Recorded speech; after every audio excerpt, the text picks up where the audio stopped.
మోజ్‌లో viral points సంపాదించడం ఎలా? అసలు వైరల్ పాయింట్స్ అంటే ఏంటిది అనేది ఇప్పటివరకి గూడా మోజ్ అకౌంట్ అంటే ఏంటి? అసలు అందులో గూడా మనీ వస్తాయా? అని తెలవని వాళ్ళ కోసం ఒక చిన్న క్లారిటీ ఇస్తాను. సో, ఇప్పుడు మోజ్ అకౌంట్‌లో మనము షార్ట్ వీడియోస్ తరపున మనము ఆ లెంగ్తీలో మనం వీడియోస్ అనేది అప్‌లోడ్ జేయడానికి మనకి మానిటైజేషన్ తరపున అవకాశం అయితే ఉంది. ఇది వచ్చి గూడా మనకి చానా రోజులైతుంది. సో, మీరు గనుక ఓన్ కంటెంట్ క్రియేట్ చేస్తున్నారు అంటే అందులో మీరు అప్‌లోడ్ చేసుకుంటూ ఉండొచ్చు. అందులో గూడా మనకి మానిటైజేషన్స్ ఉన్నాయి. ఆ మానిటైజేషన్స్ ఏంటిది? మోజ్ ఫర్ క్రియేటర్ లీగ్ అనేది ఉంటది. సో, దానికి గనక సెలెక్ట్ అయ్యారనుకోండి, అందులోనే మనకి మళ్ళీ ఈ వైరల్ పాయింట్స్‌తోని మనకి మనీ అనేది ఇస్తూ ఉంటారు. సో, ఇప్పుడు ఇది మనకి వీక్లీ ఉంటది. అంటే సండే నుంచెల్లి కౌంట్ చేసుకుంటే మళ్ళీ నెక్స్ట్ సాటర్డే ఒక 1 వీక్ అంతా గూడా ఎవరికైతే ఈ వైరల్ పాయింట్స్ అనేది ఎక్కువగా ఉంటాయో, సో, వాళ్ళు టాప్ లిస్ట్‌లో ఉంటారు. ఆ టాప్ లిస్ట్‌లో ఉన్న 100 మెంబర్స్‌కి గాను ఈ 5,00,000, 2,00,000 ఇంత మనీ ఉంటది కదా! సో, ఇంత మనీ అంతా గూడా ఈ టాప్‌లో ఉన్న వాళ్ళకి మాత్రమే షేరింగ్ అనేది అయితది. సో, ఈ విధంగా మనము మోజ్ అకౌంట్‌లో షార్ట్ వీడియోస్‌ని అప్‌లోడ్ చేసి వీక్లీ మనీ ఎర్నింగ్స్ చేసుకోవడానికైతే మనకి అవకాశం ఉంది. సో, అందులోనే మనకి కౌంటింగ్ చేసేది ఏంటి అంటే మోజ్‌లో మనీ రావడం అనేది అందులో ప్లే అయ్యే యాడ్స్ నుంచెల్లి కాదు. అంటే క్రియేటర్స్‌కి యాడ్స్ నుంచెల్లి కాదు, వ్యూస్ నుంచెల్లి కాదు. సో, ఈ వైరల్ పాయింట్స్ నుంచెల్లి మాత్రమే ఒక క్రియేటర్‌కి మనీ ఎర్నింగ్స్ అనేది అయితే అది వీక్లీ. మరి అసలు ఈ వైరల్ పాయింట్స్ ఎలా వస్తాయి? ఇది కూడా వ్యూస్తోనే వస్తుందా? లేదంటే ఇంకేదైనా ఉందా? అనేదే ఇప్పుడు ఈ వీడియోలో క్లారిటీ. సో, అకౌంట్‌ని ఎవరైతే క్రియేట్ చేసుకొని వీడియోస్ పెట్టి మనీ ఎర్నింగ్స్ కావట్లేదు అని సతమతమవుతున్నారో మంచిగా క్లియర్‌గా వినండి. అర్థమైతది. దాని తర్వాత మీరు మీ అకౌంట్ తరపున ఎలా మనీ సంపాదించుకోవాలనేది మళ్ళీ ఇంకొకరిని అడగాల్సిన అవసరం కూడా లేదు. ఇంకొకరిని నన్ను కూడా మళ్ళీ మీరు తిరిగి అడగాల్సిన అవసరం లేకుండా క్లారిటీ వచ్చేస్తది. సో, ఈ వైరల్ పాయింట్స్ ఎలా వస్తాయి అనేది మనము రీసెంట్‌గా మోజ్ వాళ్ళతోని కాంటాక్ట్ అయినప్పుడైతే మనకి క్లియర్‌గా తెలియజేసిండ్రు. క్లియర్ అని వాళ్ళు అనుకుంటున్నారు గానీ, అక్కడి వరకి గూడా ఇంకా ఎన్నో డౌట్స్ ఉన్నాయి. బట్ అంత పర్టిక్యులర్‌గా మాత్రం వాళ్ళు మనకైతే చెప్పట్లేదు. సో, వాళ్ళు చెప్పిన ప్రకారంగా మాత్రమే ఈ వైరల్ పాయింట్స్ దేన్ని క్యాచ్ చేసుకొని ఇస్తున్నారు అనేది మీకు నేను చెప్తాను.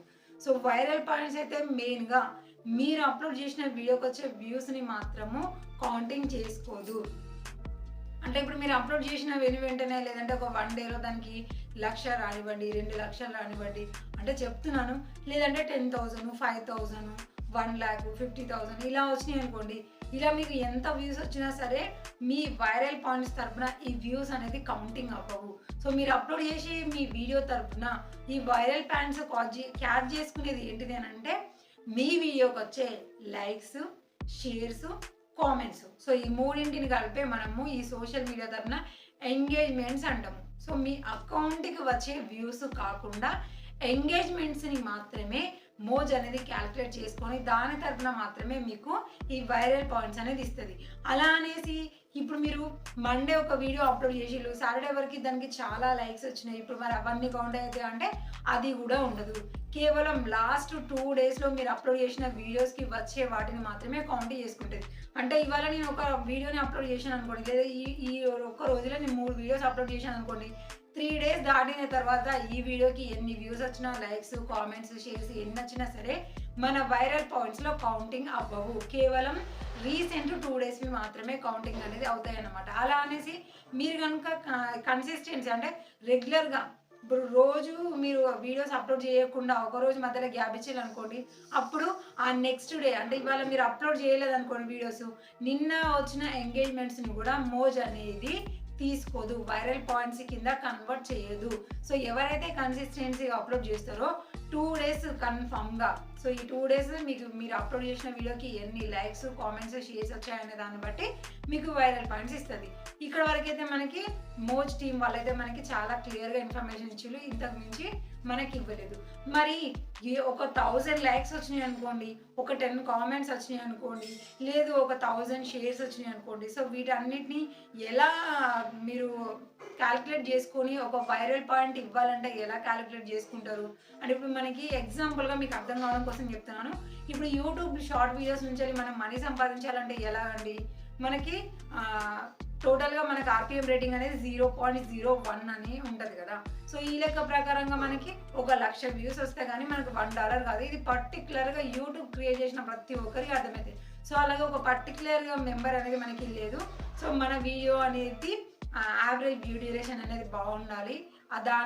దాన్ని కూడా బేస్ చేసుకొని మనకు వచ్చిన లైక్స్, షేర్స్, కామెంట్స్ని కౌంట్ చేసి ఇస్తామంటే సో అది కూడా కేవలం మోజ్ అకౌంట్ వాళ్ళు మాత్రమే చూడడానికి ఉంటుంది. అంటే అది మనం అయితే చూడలేమంట. కాకపోతే మనం ఏం చేయాలి, మనం అప్లోడ్ చేసిన మన వీడియోకి అట్లీస్ట్ ఒక 1000 లైక్స్, మిగిలిన కామెంట్స్, షేర్స్ అని అంటే అది మనం చెప్పగలుగుతాం కానీ చేయించలేము కదా. కానీ లైక్ అయితే మాత్రం చేయడానికి చాలామంది లైక్స్ కంపల్సరీ వస్తూనే ఉంటాయి. కాబట్టి ఈ లైక్స్ అనేది మీరు ఇంకా ఎక్కువగా వచ్చే విధంగా మీ కంటెంట్ అనేది మంచిగా పెడుతూ ఉన్నారు అని అంటే 1000 కేబో వచ్చేలాగా చూసుకోండి. ఎందుకంటే రీసెంట్గా మనం ప్రతి ఒక్కరి అంటే ఈ 1 వీక్ లీగ్ ఉంటుంది కదా, అలా టాప్లో ఉన్న వాళ్ళే చెక్ చేసినప్పుడు మాత్రము ఏమంటారు షేర్స్, కామెంట్స్ తక్కువగా ఉన్న లైక్స్ అనేది ఎక్కువగా ఉన్నాయి. కాబట్టి వాళ్ళందరూ కూడా టాప్లో ఉన్నారు. కాబట్టి మీరు కూడా మీ వీడియోస్కి వ్యూస్ ఒకవేళ 1000 ఉందా దానితో సరి సమానంగా మీకు లైక్స్ ఉండేలాగా చూసుకున్నారు అంటే మీరు కూడా ఈ టాప్ లిస్ట్లో ఉండి వీక్లీ మీరు మనీ అనేది సంపాదించుకోవచ్చు.